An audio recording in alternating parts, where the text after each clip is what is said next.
таны богино амралтанд зориулж утга уран зохиолын яруу ихшгээр аялуулъя. Та унших хэрэггүй, зүгээр л сонсоорой. Цай уух зур радио нэвтрүүлэг.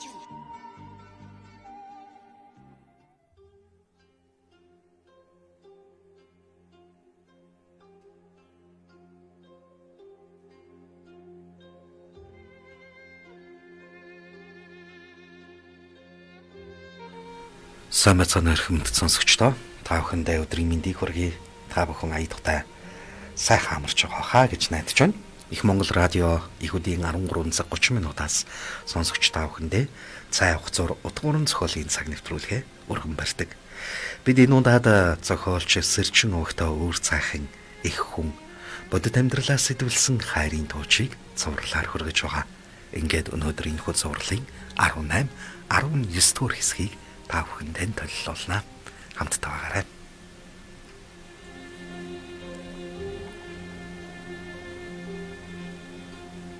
Их хүн бодит амьдралаа сэтвэлсэн хайрын тууч 18 дугаар хэсэг.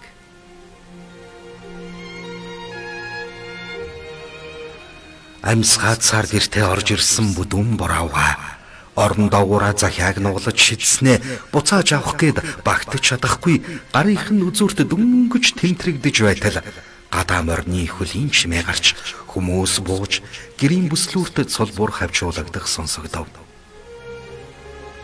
Сандарсандаа орон доороос гацсан биеэн татаж амжаагүй байтал орж ирсэн нөхөр нь бүдүүн бор самганыхаа хагас биеийг хараад цочин "Гүй самган минь.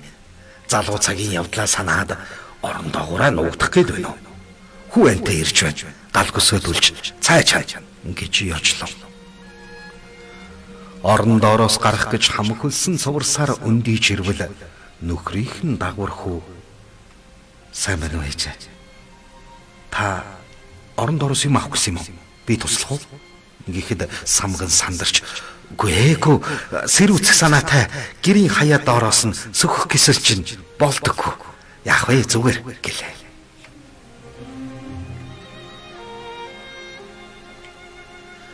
Нугалж шидсэн захиан дэлгэгдэн бичгэн нааш харан тусаж их л тод цагаан юм харагдаад байхаар нь айсан хүнд аргал хөдлөн гихчээр халахлах санаатай бэрийнхэн уранхай гутлыг наагуурн шидчихв.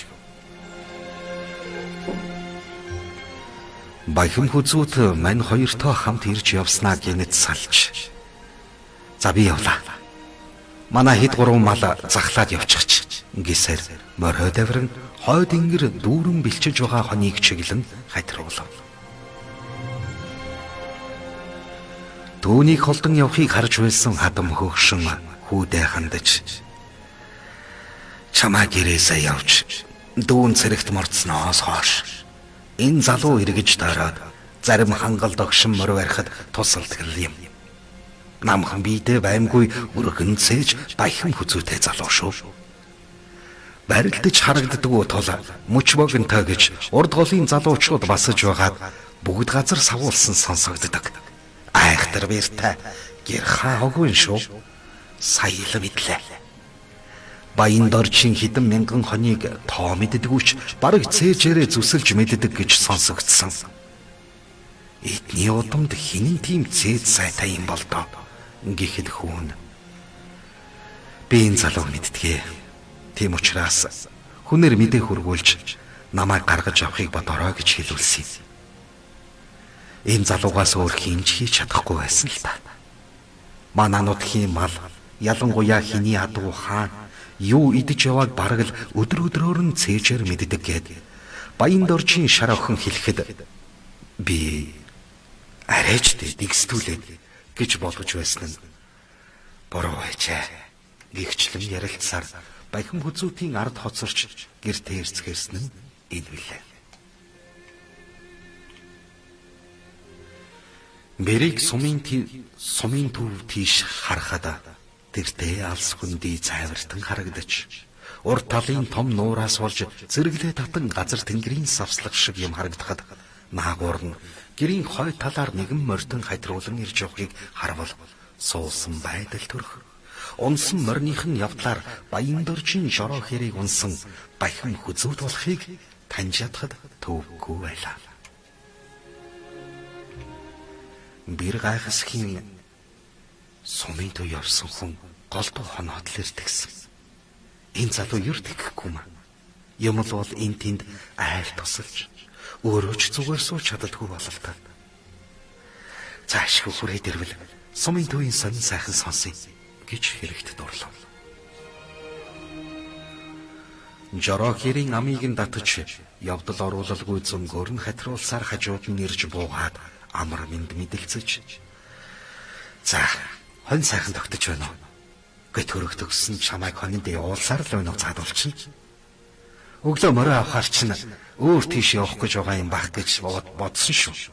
Гэхдээ бүсгүй нүүр улаан төгдөрч. Үгүй би өөрөө сайн дураараа явсан юм аа. Хөрхий зайлвал хатам ээж турж нарийнхан болтлоо хон эргүүлээд байхаар нь өрөвдөд. Гэр орон нь нурж унаад сэтгэл санаанч таруу байх шиг байна. Манад ганц өдөр тухтай унжигдээл гэж бодсон юм гэлээ. Тэр хоёрыг ин ярилцаж байтал Баяндоржийн шар охин хой талын толгой руу хоноо золчгаад бүг шогшуулсаар ирээд морноосоо бууж. За, манай хоёр чинь болцоод байна уу гэж айлгуу тэнхөхрөөд манай эн чинь ингээд Бахим Хүзүүт рүү зааснаа юм л бол танаахыг харж байдаг боллоо. Хонь мал руугаа ирэхгүй шууд л чамайг чиглээд шогшоод ирэх юм. Гэхдээ энэ хүүхэд чинь арай үүнийх юм биш үстэй гэж тоглох, шоглох хоёрын завсар асуув. Бахим Хүзүүт шар охин руу нэг том харснаа юу ч дуурсангүй. Bir ардын цэрэгийн албанд нөхрөө явуулчихсан. Амандаа тулсан гидстэй намайг хүний өөрийнхөө л хардах юм. Би чинь журамтай гэргий хүн. Надаас биш юм аа гэхэд наад хүнээсээ ичихгүй байна уу найз минь? Гэхэд шар охин за тоглосон. Хатам ээж чинь хоовн хөөхөр нааш цааш хов зөөлөгдөг сонсогдох юм. Эртэд хон хариулж явхад намайг ирж эргүүлээд салдаг. Олон юм чалчаад чиний найз гэж мэдсээр байж зориуд чамд хэлэг гисэн байлгүй. Тэгж л байсандаг. Бэрийн нүдний өмнөр 2-3 захаа явуулсан гэж бичсэн нь захиа харагдах шиг болоход би энэ сулран гидсэн бацлах шиг болсон ч зориуд энэ хийх гэж оролдон манай хатам ээждэг хүн бишээ. Улсантан давс хужир нэмж байгаа л үү гисээр босоход нөгөө хоёрч даглаа.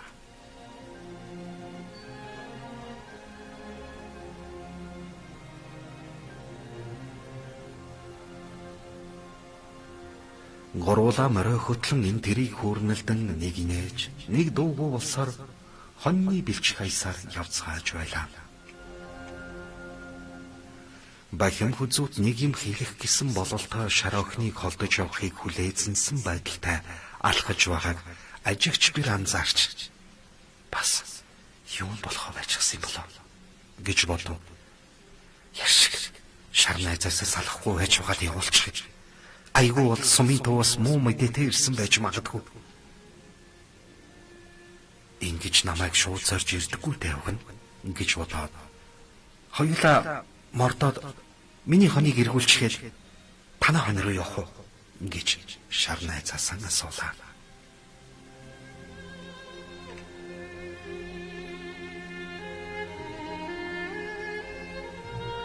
19-р хэсэг.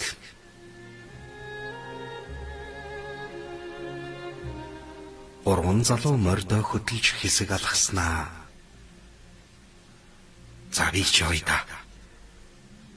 Гэд залуу бэрийг төшөж өгөөд мордуулах гэхэд нөхрөөсөө өөр хүний биед хурж үзээгүй бэр би өөрөө гэлээ. Шар найз нь тас хөхөрч чамайг илхийн хараа зогсож байв гэж маяглалгүй дэм ав. Одооноос наад гидс чинь хагарлаа. Хүүхд чинь унаад ирвэл яах юм? Гэхдээ багийн зангаа юрдөө тавихгүй маа. Чамайг ингэж байхад цэрэгт явсан нөхөр чинь бодож байдаг юм болов? Ингэж хорыг нь малтлаа. Ер нь шар найз нь баахан ангалзуур. Хэлэх гэсэн үгээ ер бодохгүй амнаасаа гаргачихдаг учраас мэдэж байсан хэдий ч давхар биетэй хүний эмзэг зангаар нөхөртөө гомдож нүдэндээ нулимс цэйлэгнүүлэхдээ шарн хөдлөж морой хөтлөн ойрхон бага чулуун дээр очиж өөрөө мордлоо. Дүүн туслахад бэлэн байсан бахим хүзүүд халагнуудээ эргэлдүүлэн дуугүй зогсож байснаа мордож морьныхон амийг татаад чү гэхэд жороохэр бөмбөлцөн одлоо. Дүүний араас харсан шар охин "Гүй мөн хачин хүн шүү. Манай хүүгүү болоод ч юм уу. Энэ нэг тэнүүлчэнд жигтэйхэн сайн. Хинд ч өгдөггүй морой дуртай үед нь унуулна. Хаа газар л явж байдаг шүү дээ. Энэ залуу лав ир хүн биш байх.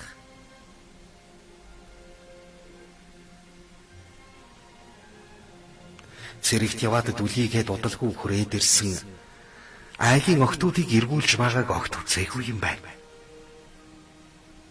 Намайг бүр эмэгтэй хүн байна ч гэж хардаггүй гэж зориуд бэрийн хажууд хилээд ширэл татлаа.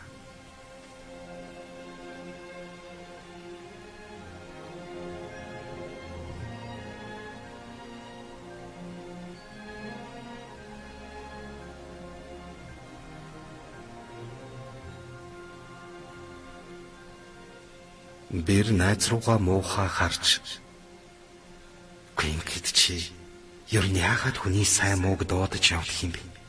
Наа залууд чинь муухан энэ нутаг усанд байдах ба зэрэгэлдээ суманд байдаггүй бах. Манай ааштай хадмууд хүртэл тусыг нь зөндөөл хүртлээ. Одоо миний найз жаахан ухаантай байж үзсэн." Гэхэд шар найз нь "Ойлголоо доо. Чамайг эрдэм номтой айлын охин үерхэж бай гэж аав минь хэлээгүй бол ёстой уур хүрхчихлээ байна" гэснээ тас хөхөрч. "Ингээд чи ер нь энэ мангарт сайн болоод байна уу юу? Муу найзаасаа битгий нуул да" гэж их нууцын мэдэх гэж байгаа аятай нохоонуудаарээ цоо ширтгэл бэр игүүцч "Иш. Би чамайг найзаа гэж боддог. Чиний байж байгаа царайгтай" гэлээ.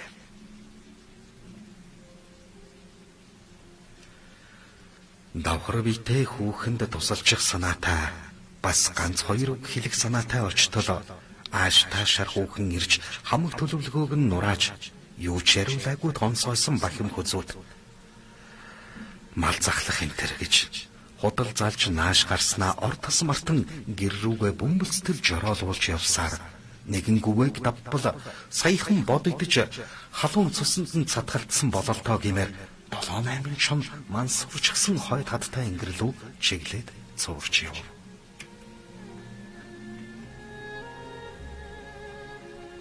Хиний малыг цоглож найр хийгээд явж байгаа бол доо хуухануудыг сайн хашраагаад өгье гэж бодоод морой тавирм "Шүү" гэж ташуурагвал жороохэр хөлөө салбан жороолж явснаа болж ирвс шиг хол сонон хараач гэллээ.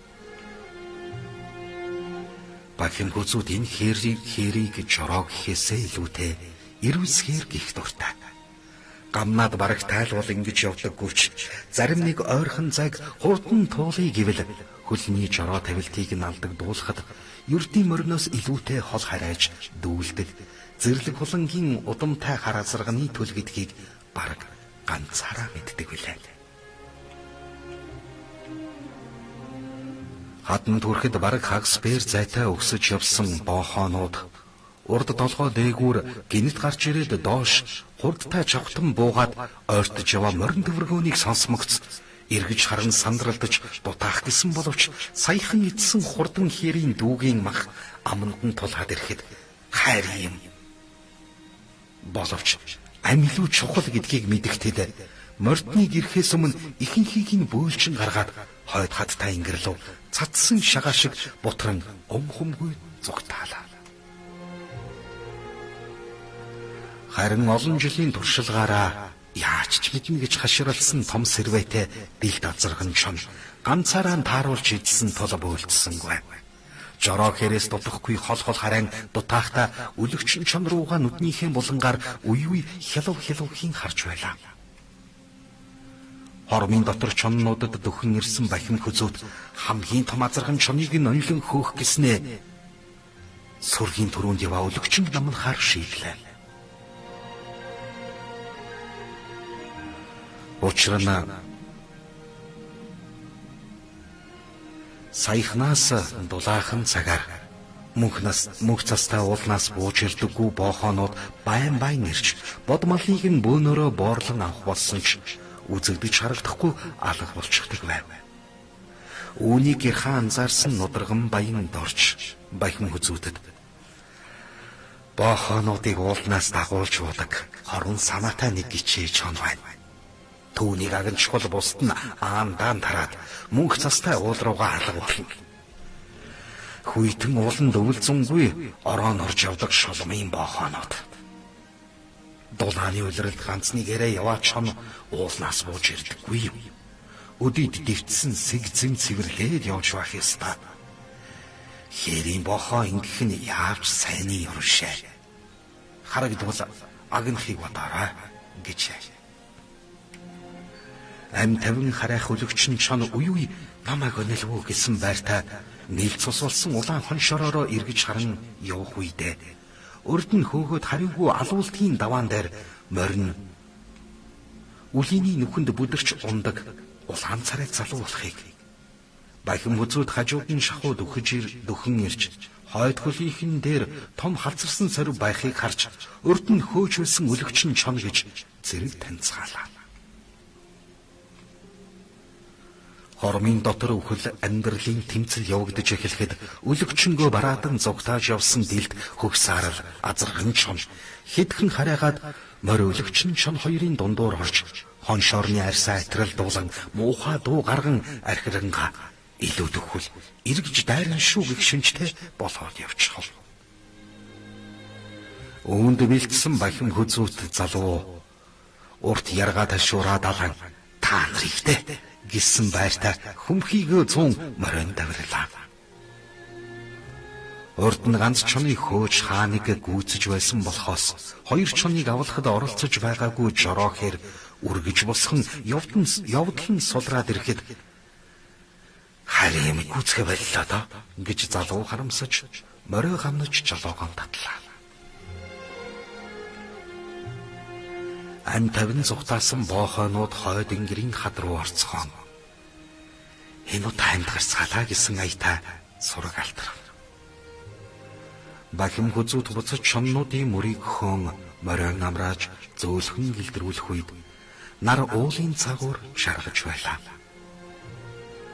Явсаар нэгэн гүвээ даван тонгойвол хурдан хэрийн сураг үргэсэн байдалтай зогсох бөгөөд нилээн зайтай хар хэрээнүүд гуаглан том тас шувуу нисэн бууж алхах харагдсанд дөхөн очиж үзвэл хурдан хэрийн дүү сайхан хэрүүрийг нилээн бүслэж хөөсөн мөр тодорч тэр хаваар дүүрэн элдсэн бололтой газар сэндийчиж эцэст нь азарган чон ганцхан харайгаа дээр нь гарсан бололтой сэгний ойролцоох том боохомор алга болч морь болгож цамнсан мөр харагдсаар арьс сэг морины толгой харагдахад хажууд нь саяхан хідүүлсэн бололтой мүлжүүртэй төдий яснууд зааж байв.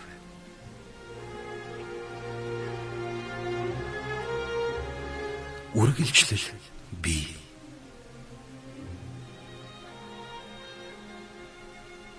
Зохиолч Сэрчин угтай үүр цах. Зохиол их хүн бодит амьдралаа сэтгүүлсэн хайрын тууч. Өгүүлэгч Хосбаяр, дууны найруулагч Зинтава. Их Монгол радио 2020